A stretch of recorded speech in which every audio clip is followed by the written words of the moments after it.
एक दफा का जिक्र है कि एक पुरसुकून गांव था जो पहाड़ों और नदियों के दरमियान बसा हुआ था। वहां एक तजस्सुस भरी लड़की ज़ुया रहती थी। गांव के लोग अक्सर सरगोशियों में एक अजीब जगह का जिक्र करते जो करीबी जंगल में थी और उसे जादुई जंगल कहते थे।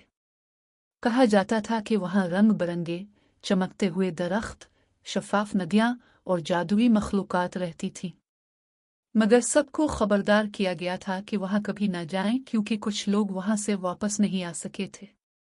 एक शाम जब सूरज गुरूब हो रहा था, ज़ोया को इस जंगल की तरफ अजीब सा खिंचाव महसूस हुआ। वो सोचने लगी कि वहां क्या राज छुपे होंगे। इसकी जुस्तजू ने आखिरकार उसे मजबूर कर दिया और वो एक छोटा सा चिराग लेकर खामोशी से जंगल की तरफ निकल गई। जैसे ही ज़ोया ने जादुई जंगल में कदम रखा, उसने अपने आप को एक ऐसी हैरत अंगेज दुनिया में पाया जिसे इसने कभी ख्वाबों में भी नहीं देखा था।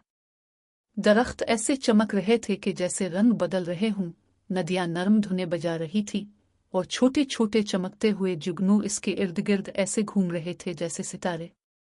अचानक इसे एक हल्की सी आवाज सुनाई दी।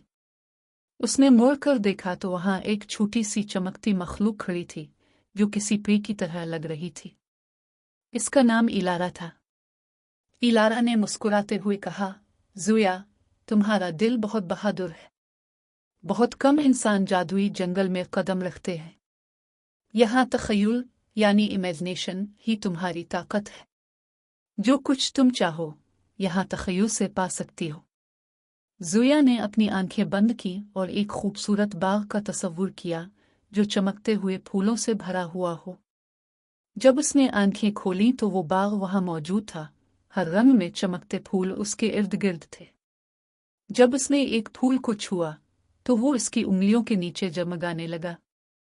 उसे ऐसी खुशी महसूस हुई जो पहले कभी नहीं हुई थी।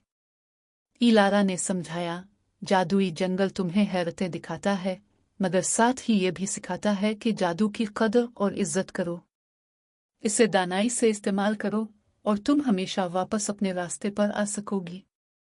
जब ज़ोया अपने गांव वापस आई तो वो बदली हुई महसूस हुई। अब वो जादू और राज की खूबसूरती को समझ चुकी थी।